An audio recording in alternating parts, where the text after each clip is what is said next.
Well, welcome to another episode of GRUKology. My name's Darren Moore, one of the GRUK guys. I'm the minister here at Chelmsford, and I'm being joined by Michael Cochran.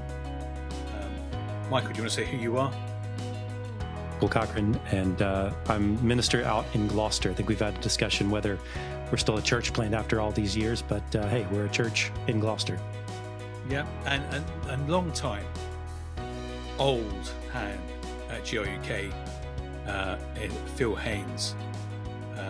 But Phil, your introduction will be different this time because you are our special guest in some ways, and we're asking you some questions because you've had a change. So, what were you doing? What are you doing? So I formerly was the pastor, the minister at Ely Presbyterian Church in Cardiff. And now, a change of career, I am working for a charity, Christians Against Poverty, and as national leader for Wales. So we're going to do another podcast about your day job. And I suppose it was just interesting because obviously we're friends with you. So this isn't a surprise to us. We've seen this on the horizon for a little while.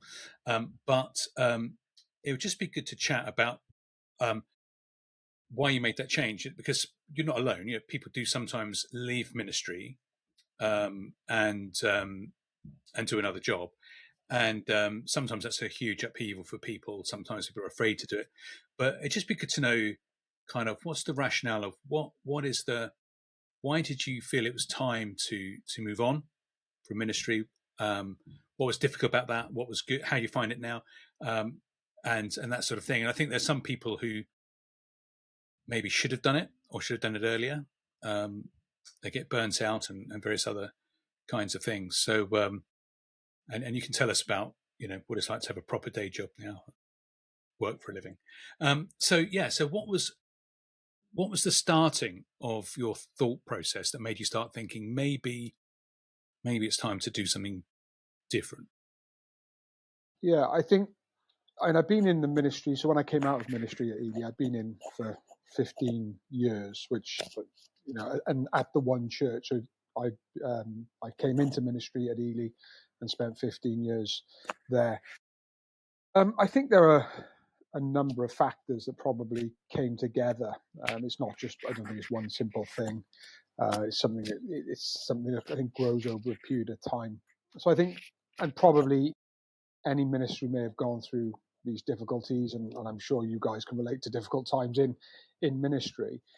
For me, it was probably cumulative, a number of things which came together. So probably at the start, there was some of my own health factors involved. So back in 2023, I had a period of of illness through some really high blood pressure, which I was hospitalized for, and then obviously then put on medication. I had a period of only a short period of a couple of months out of ministry, but that came as well at a really difficult time in the local church, some really big pastoral challenges. But it was also a time in presbytery when we were all dealing with some pretty big issues. So, as I said, there's a number of factors going on there. But and those challenges then continued even after that period of illness. So there were those things which were ongoing. And so I think for some time I'd been feeling that I needed a bit of a sabbatical. I hadn't had one yet in ministry, so this was after about 13 years. So I asked for a sabbatical, and that came about 10 months later. And I was hoping and praying that those 4 months would really be something that would help me just to kind of settle down, to relax, and then to be able to, get myself back, with God's help, back into being able to function well in ministry. Things seemed to be going well when I did come back. So this was at the end of 2024. I came back into ministry, and things were going well. But then in January, I think probably, well, it wasn't probably, I really became aware that I was struggling with my mental health, and that was one of the big things for me, and I became, for one of a better word, it felt like depressed, and that really started to make me evaluate whether actually whether I should remain in ministry. And that was, if you like, so there was a process over a couple of years, I would say, which you could talk about, say, the 10 years that went before, and there were lots of little things that happened. But ministry is hard. You're in the weekly work of preaching. You're trying to help pastor people. You're dealing with people who are suffering and going through trials, and there's lots of big things going on in church life.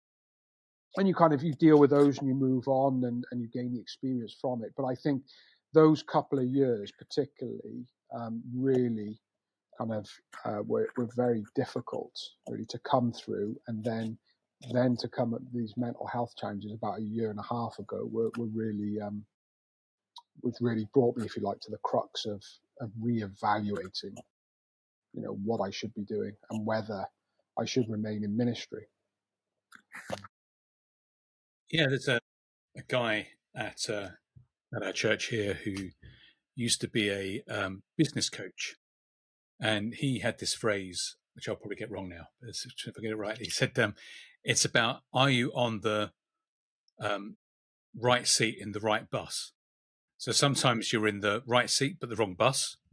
So the role you have in a company, or even being the minister of a church, yes, you should be a minister, but not on this bus. And sometimes it's the you're on the wrong bus. Sometimes you're in the wrong seat. So yes, you're in the right organization, but you're doing the wrong job. And sometimes just it's all wrong.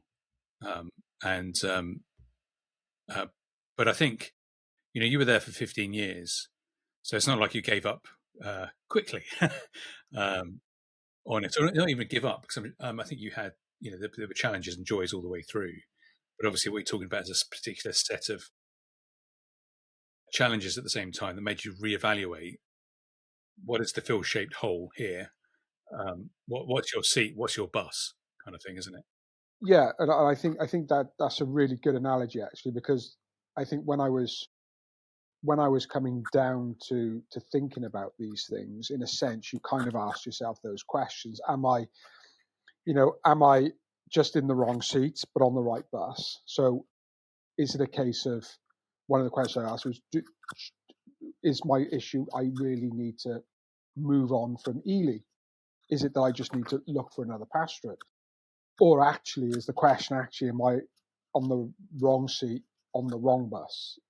So is the reality, should I actually come out of ministry?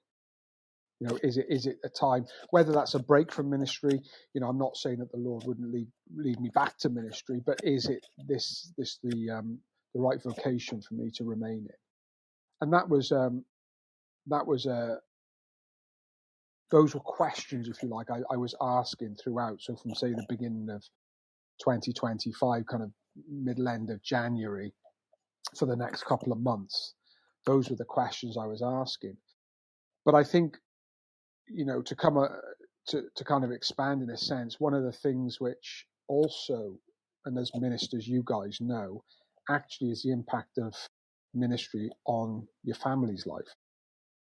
And this also became another big factor. One of the, my oldest son was away in university. He came back over the Christmas period, and he actually said he raised some concerns about me to my wife, because he thought, well, why is Dad so down all the time? Why is he, he's miserable was the word he used, actually. So I hadn't even taken that to heart. I hadn't arrived at this place. But obviously there were things going on in my life that my oldest, who had been away for a couple of months, came back and he could see. But also then talking to my wife after, she recognized, she'd been recognizing some challenges. But it's not just that, is it? It's the fact that actually, if you're under pressure as a minister, that pressure can often be felt by your family. If you're being criticized, for some reason, that criticism can sometimes rebound onto your family, and they come under they come on the. So if a member's not speaking to you because for whatever reason you may have offended them, whatever it might have been, or they've got a problem with you, a decision you've made, that can sometimes be experienced by your family because they treat them in the same way. So, Right. so Yeah. in a sense, they go through those same struggles that you go through. Their relationships can be affected by whatever relationship you have with the membership. And obviously, we would say, well, that's not right. That's not fair. Would you get that in any other job? But that is the reality. And so part of the equation for me, if you like, came to, well, can I continue to put my family through this? As well, because it had been affecting them in different ways as well. So there's a lot of factors that go in, for me anyway. I mean, I know every situation is individual. You guys can talk to this perhaps a bit, because I realize I'm talking an awful lot here. But all these things were in the melting pot, if you like, when asking the question about which, am I on the right bus and am I in the right seat? All these things were in the mix, and it became, and that's what kind of really contributed to me making the decisions that I made. Yeah, I mean, I think what's good with these things of getting people's experience is that obviously we're not saying your experience is normative for everyone, but your experience sheds light on it sheds light on some good issues. I do want to circle back to the family one, so I'm kind of pinning that here because I think that's a really good thing to talk about. But I guess the main thing that feels like that you're dealing with, and that we're all dealing with, is the having to make decisions with incomplete information. This is, I think one of my favorite verses to this, I don't know the actual chapter and verse offhand, but is Paul who makes this decision to go because it's a good place to go. It's a good place to minister to. It's a good place to preach the gospel. And with all the information he has, that's a good idea. He goes there and the Holy Spirit goes, no, go here instead. And it always struck me that Paul acted on the available information that he had. And yes, he received special revelation to turn him around. But nonetheless, he just simply acted upon that. And that's really important. That's if you think about it, that's the lead up into ministry is I internally feel called. I've been equipped. And now your case, the church and then the wider denomination goes, hey, we think this is good, so push you along. But what you're getting at is that in a sense, that same process is now working in reverse. You're taking in all of this data and going, you're going to have to make an imperfect decision because you don't have all of the facts. You're not omnipotent like God is, to make the best decision with all of this information. And I think that's helpful. I think it's helpful for people to see because, God calls us into ministry, but does that ever mean I'm called into lifelong ministry? Well, maybe not. And to stay longer because you feel this burden to stay there versus really examining the situation and saying, I'm now at a place where this cost is getting too high. And maybe that's the Lord saying, hey, take a breath, take a breather, like you did. And then maybe it's time to transition for all of these good reasons. And I think that's what we're hearing from you is that these are just your health, mental, physical, family, all of these things are your family and your health are just important things that maybe we don't always consider. It's interesting what you said about family as well. I mean, I think, I know your church a little bit. I know your family a little bit. And it's a nice church and a lovely family. And I think speaking to other ministers, often the family make the biggest sacrifices. And I think that a lot of churches, and particularly people we know, might be listening to this and say, what are you saying about us? And the answer is not much negative. But I think people aren't always aware of the impact they have on children and wives. And sometimes the minister is oblivious himself, or often the ministers are our identity is so tied into our job, and it becomes part of who we are, that families take a backseat anyway. And the idea of then sacrificing our ministry and our identity for their well-being is actually quite a hard step, I think, for a lot of ministers. But I don't think that's a very common thing. I mean, what I find, and we homeschooled when my son's left school now, but we homeschooled, and that the privilege of that, and I'm not saying advocating in particular, but was that we could have all our meals together, so we could have breakfast, lunch, and most suppers together. However, I suppose, I mean, this is something be interesting now, because you had a proper job before you were minister at Ely, and you've got a proper job now. But I suppose the thing about ministry is it seems to leak into everywhere, and we try to be quite strict about days off and stuff like that. But things just leak in, and you can say, well, I'm just going to take a middle of we'll call a podcast in the middle of a working day, or whatever it is, to the dog for a walk with morning. But it just keeps on. The job never feels finished, and maybe that's different to some other jobs. I don't know if that is something you're experiencing a little. Yeah, I think, I mean, there's a number of really good things have been said by both of you there. I think just to come to that last point, I think it's we might have the flexibility as we did over time to say do a podcast, or to, as you say, take the dog out for a walk. But I would say that I'd say that last point you made about the job never being finished is a reality, because even if you say, well, I'm strict, I'm going to take my Mondays off, and I became like that.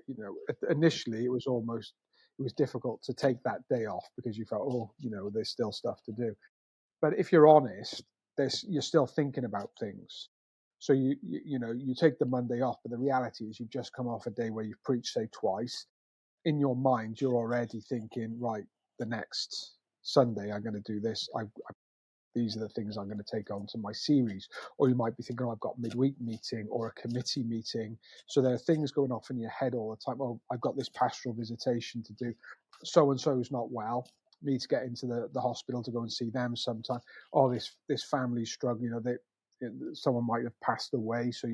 So the reality is, and in a sense, you talked about proper job, and it always makes me smile, of course, because for me, ministry is the hardest job. I had a proper job, as you say before. I worked for some big companies, before I was a minister, but the reality was, I might have gone into work at 8 o'clock in the morning, but at 4 o'clock I switched off that computer and I was gone. And I didn't think about that job until 8 o'clock the next morning, when I switched that computer back on. And yes, I might have been there Monday to Friday, but then my weekends weren't free. I was doing stuff for the church, even before I was an elder, whatever. But the reality was, in terms of work, 8 till 4, Monday to Friday, that was the job.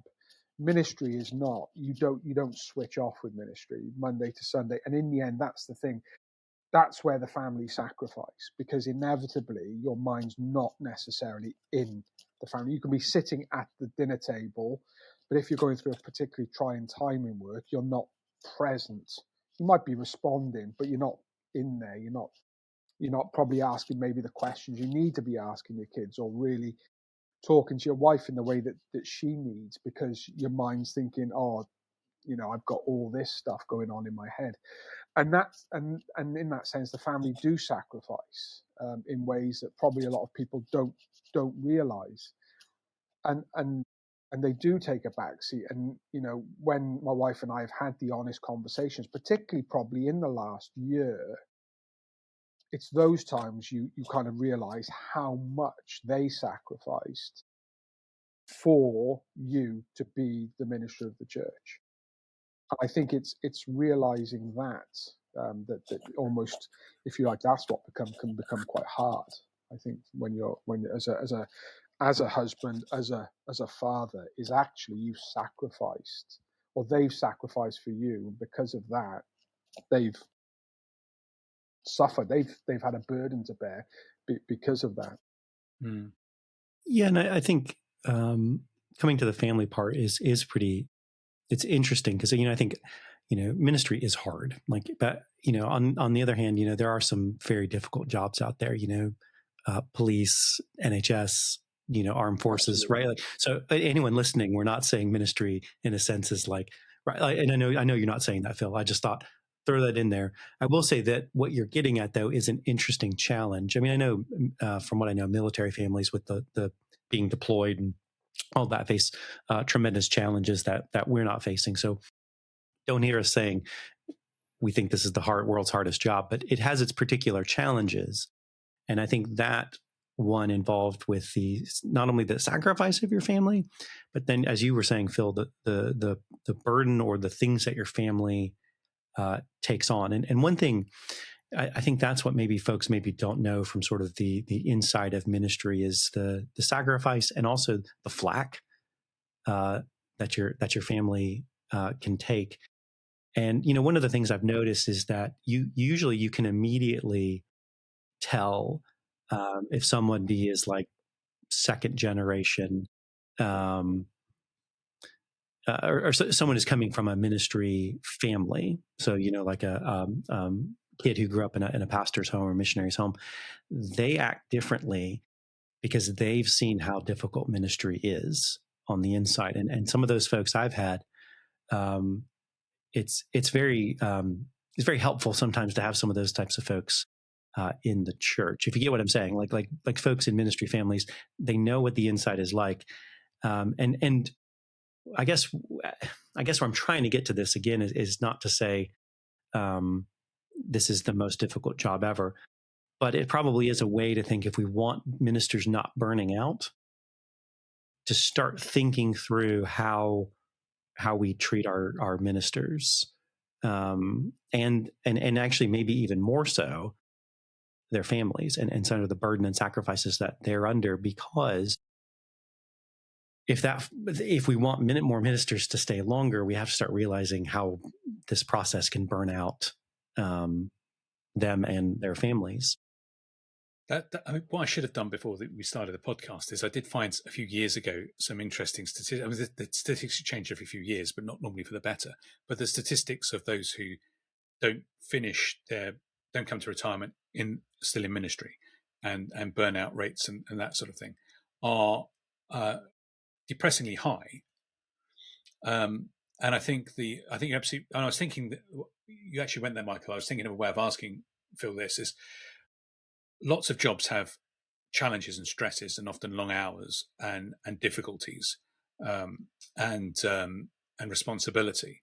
And I was trying to think what other things that are distinct about us, not worse or better, but just how it's different. And a couple of the things I can think of, and there might be others, is one of them is I made notes as you were speaking, is agency. So someone said it described it as responsibility without agency. So you take responsibility for how things go, but you don't always have the power within you to make change. Sometimes you do, or sometimes it's a case of trying to get the church. That's part of leadership, isn't it? It's trying to get the church to go a particular direction. Let's get praying about this. Let's start this new ministry or whatever it is. But sometimes, there's not enough hours left for you to do it. There's no one else who's volunteering to do it. You don't have the money to do it. It's not going to happen. But you still feel the responsibility for it. And sometimes people hold you responsibility for that. I think another thing is that people don't see everything that you do. And I don't mean that in like, oh, look how busy I am, but just so people aren't aware necessarily that someone else has moaned to you, or or whatever it is, or what else you've done or tried. So because people aren't in your life all the time, they see you on Sunday or whatever times they bump into you, unaware of the other interactions you've had, which may have been really good, may have been really bad. They're just not aware of other things you're pushing the door on. And it might be like, we really need someone to do this at church. And I'm like, I've been having a really useful conversation with someone about that, but don't put them off, kind of thing. So there's that sort of aspect. Is people have I described it in my last church, not so much their church, but when I was working in the Church of England, some of the diocesan staff was a bit like I think they thought I was like an action man. They sort of had come up from London and they unwrapped me, took me out, and I didn't exist before then, So it was like, I had no prior experience, and I don't do anything until they put you back in the box, and I go back to Birkenhead. That actually stuff happened in between, and when I was looking at the statistics, I googled something. It was one of the secular I can't remember, something like Indeed or one of these, secular employment agencies, had a really interesting article from a completely secular perspective about church ministers. And so it didn't talk about spiritual stresses or whatever, but it said that it's a really weird job in that, particularly if you're a lone minister, in terms of what you're expected to do. So you could be preparing a sermon, which is sort of, I suppose, an intellectual task stroke. Well, it's intellectual and personable and has a certain artistry about it, I guess. Then you might be designing a flyer. Well, Michael's really good. I mean, Michael does all the GRUK stuff. So if you've got a Michael, then, your quid's in. But most of us, it's a bit of clip art or whatever it is.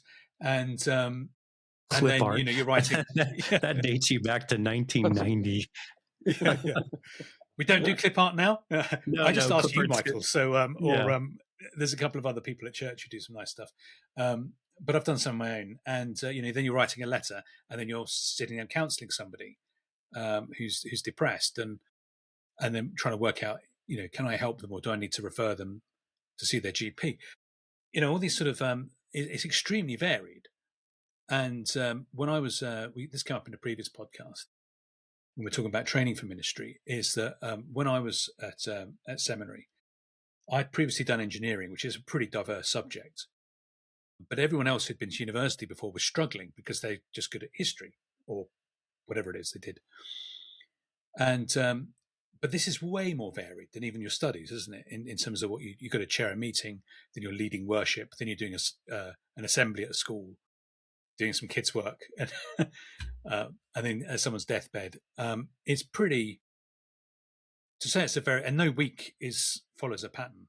And I think that skill set, well, we all know as we're coming in, we don't all have all the skills that we need. So it's so I think those things are perhaps distinct from other jobs. So the examples that Michael gave, soldiers are good at soldiering, but then no one gets them to do a craft. So I think they're the which is the single most stressful thing I find, by the way, is anything if I have to do any craft. Which I try and avoid at all costs. Yeah, so I guess all those sort of feed into some of the things that you're talking about, because you've had challenges in your other jobs as well. So yeah, of course, and I think you come up at you meet those challenges, but they're always within a defined area. You don't often have to go outside the box, and if you do, you can usually just talk to someone who's used to working in that area in order to combine your skills in order to find a solution. It's not so easy when you're, as you say, in that when you're in pastoral ministry, because it is so varied, and you don't know what's coming up, and you're bringing. So perhaps you're trying to learn new skills that you didn't have to learn before, or were quite difficult to get hold of. So I think that aspect of ministry, but at the same time, it also is helpful because it does keep the job quite varied. On the other hand, so you're not always getting stuck with the same thing. So there are a lot of positives in that, and you can actually perhaps bring some skills which you've used in previous roles or that you had. You can bring them to bear in the role of pastoral. Say if you're good at project management or something, then you have to do that all the time, actually, because you might be setting up a kind of a building project or a big community project which you're involved with. So you bring all these skills to bear, which is great. But I do wonder whether at times, and perhaps you guys, perhaps know the seminary arena better than I do, but do you think that enough preparation is given to ministers on, say, the pastoral aspects of, as in the actually getting alongside people, how to counsel someone through stressful situations or at times of illness and death, actually getting alongside people? Because for me, you see, I actually learned most of that on the job.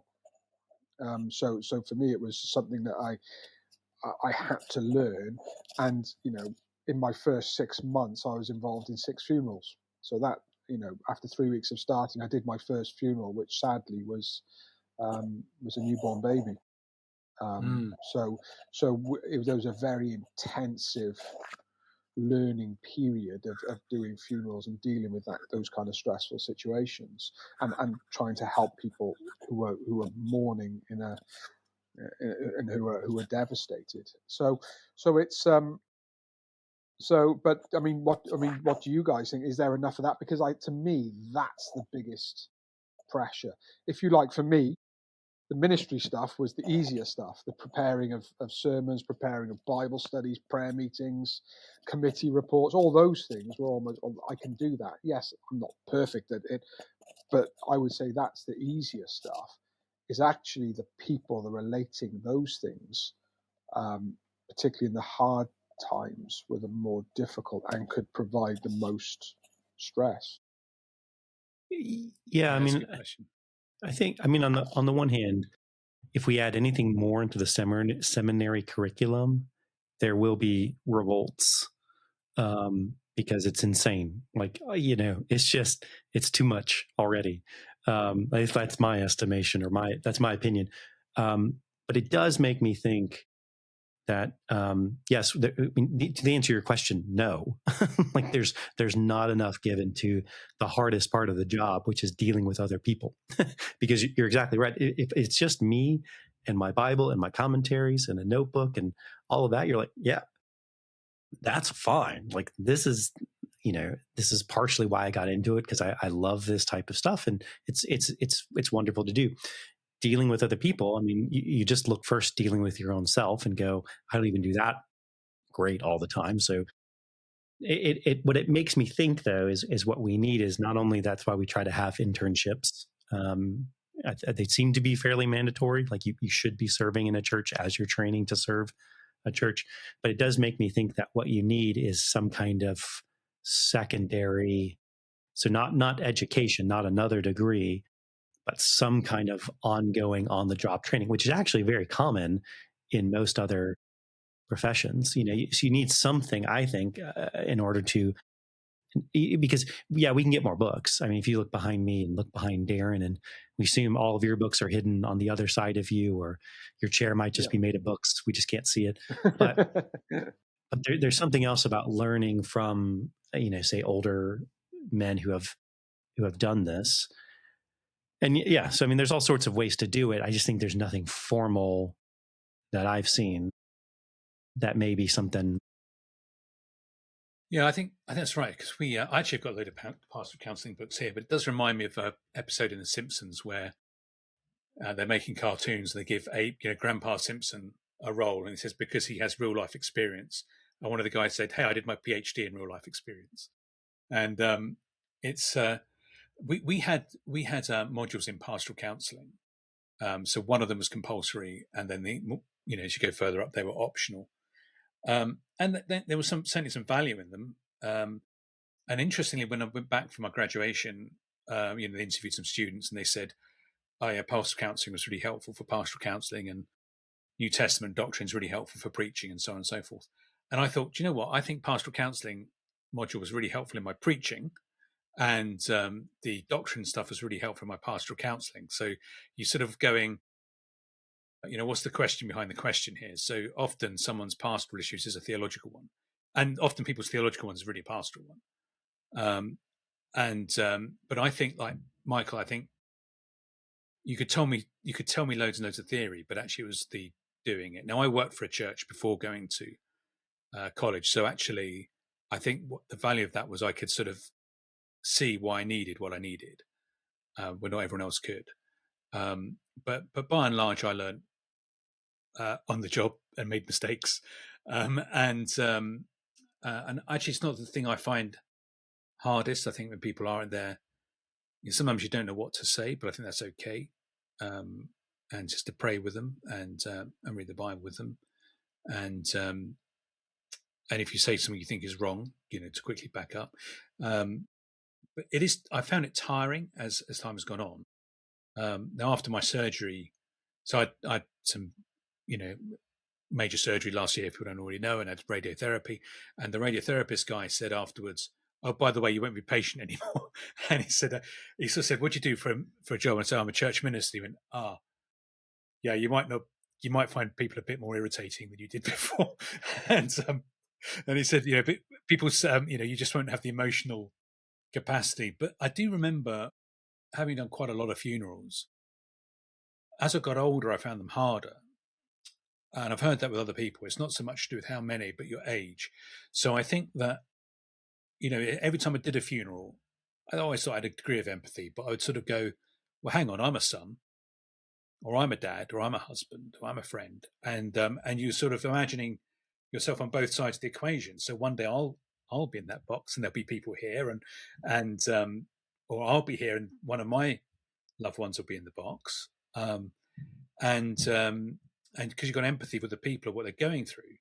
And I think I was involved in my godmother's funeral, and my wife said, you were how emotional I was doing a bit of it, but when I did the prayers, I went into professional mode. And so, although you might be going through, and most funerals you don't know the person, or often you don't, but it starts wearing on you emotionally after a while.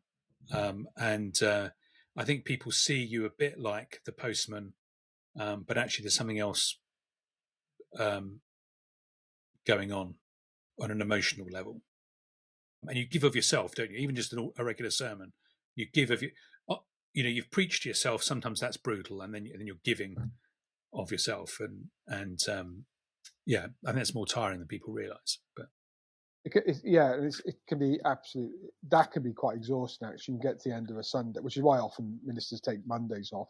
It's because actually by the time you get to the end of Sunday, you are literally exhausted.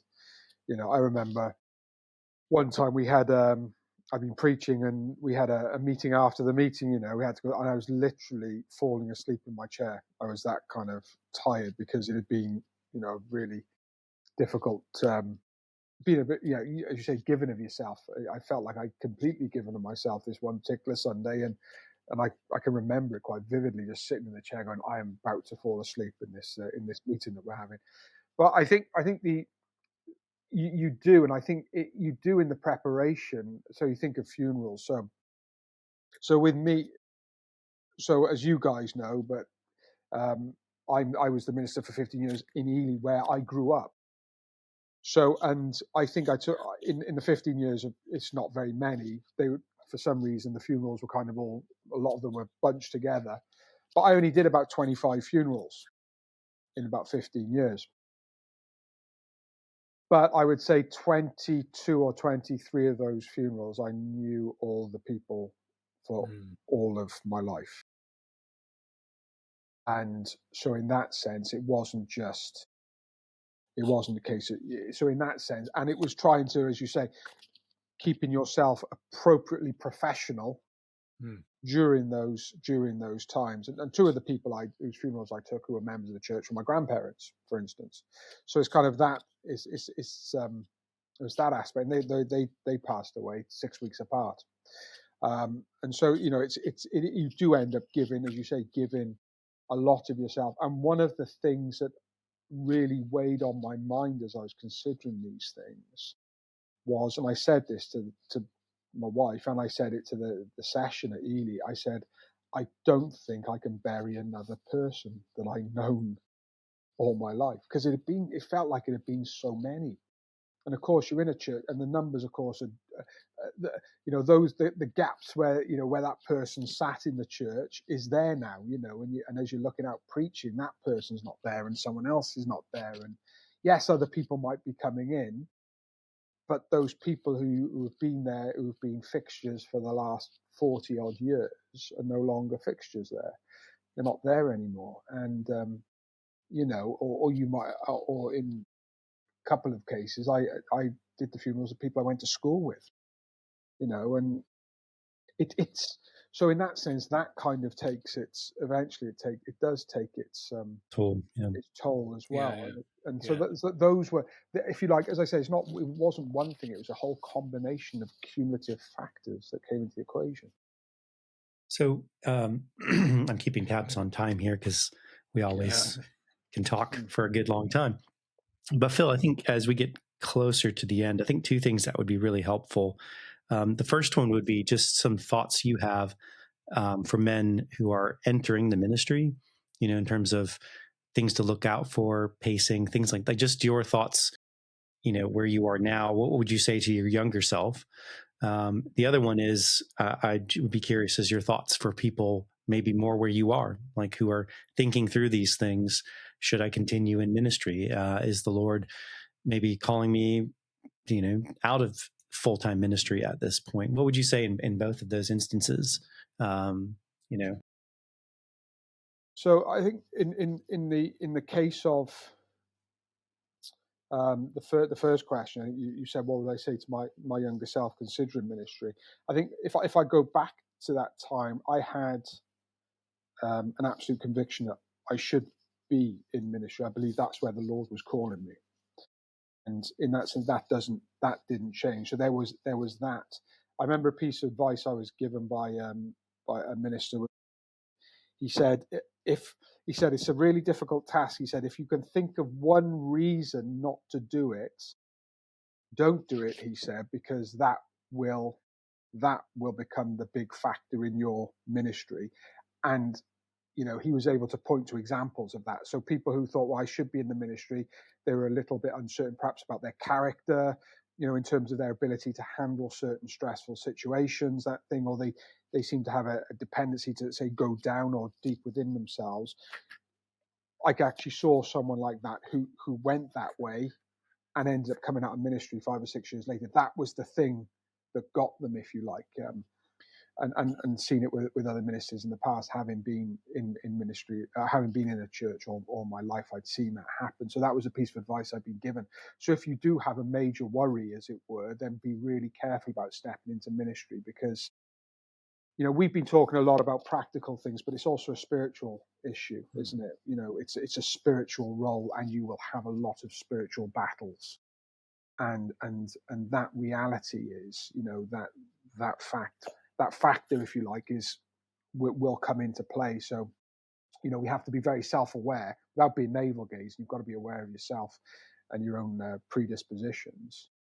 I think talking to my younger self, I would have questions to ask. I would try to get myself alongside experienced ministers quickly. I would, if you like, in the right sense, have links with people who could support me. So, for example, you guys would be, if I was a young minister coming in, I'd be wanting to talk to guys who were experienced, who understood what the ministry was like, who would be able to give sage advice.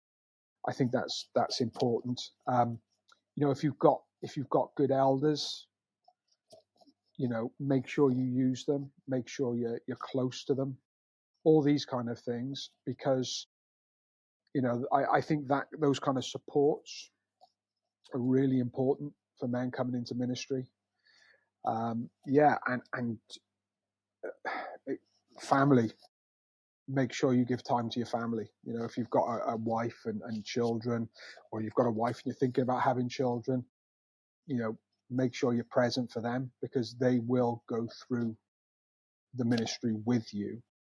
And if you're not aware of that can have become additionally challenging. I mean, I was blessed. My wife's been an amazing support to me throughout. Incredibly strong, proactive woman, and has been a real support to me. And the kids have been good. They've been great as well. But they went through it as well. So I'd say be aware of that too, and just trust the Lord and stay close to Him throughout, because Satan will want to bring you down. If you can take down the leader of a church, in many very varied ways it can happen. He will do it, and if the shepherd is struck, the sheep will scatter, and you just got to be aware of that as well. And I suppose we don't want to be over the negative. I've really appreciated what you've said, actually, Phil. There's a lot of wisdom in what you've said, and on it, because a lot of people might not want to talk about this, but as soon as I said this would be a good idea, you went, yeah, let's do it, which is great. I do sometimes find some ministers who are in ministry moan too much about how hard it is, and it is hard. And I'd be the first to say that, but there are privileges as well. And I think you've made a couple of, I think, quite difficult but quite wise and bold choices to do what you've done. And I think some people need to say, well, if you find it that hard, then go and speak to Phil and perhaps look at a career change. But it's hard alongside the blessings of what goes on as well. But I think you've given us lots to think about. You're going to get snowed under now, phone calls and emails of people saying, "Help me, what help should me I decide." do next? Yeah. I think it's important to balance. So you are right, Darren. There's been a lot of blessings, a lot of good times in there. A lot of really positive things happened in the church with the folk, with ministry. There is a lot of good that has happened, and it's really important to note that. And there's been lots of joys in it as well, and there will be, and there are. But it would be foolish to suggest that's all you'll get. It's like being married and having a wonderful wedding day and a fantastic honeymoon. It ain't going to be like that for the next 30, 40 years of your life. You're going to have challenges. There's going to be arguments. There's going to be disagreements. There's going to be struggles, and there's going to be lots of joys as well. It is like that. So I think it's really important but it is important to get the balance, because I think that you've got to be realistic about a role like being a minister, like a vocation like this, because it's lots of positives, but there are struggles as well. But I mean, if we've got a minute, I could come back to, because you had the second question as well, didn't you, Michael, about the coming out now. Go on. No, I was going to say, yeah, exactly. Yeah, I think so. I think one of the things I spoke, didn't I, about this absolute conviction that I should coming into ministry. And I think what was the interesting thing as I was evaluating what to do next, because one of the things I did think about, well, perhaps I need to just move on from Ely to another role, look for another pastorate. There were churches in the presbytery that didn't have a minister. Is that an option for me? But one of the things I did, unbeknownst to you guys probably, was I took a long look at our GRUK WhatsApp group, and I considered some of the things and the challenges that you guys were dealing with, because I knew I'm not in a unique situation where I was having challenges. And I did come to an equal conviction that actually the issue wasn't I was just in the wrong seat on the right bus. I actually was on the wrong seat in the wrong bus. That the conviction I had that brought me into ministry, I no longer had at this time. And so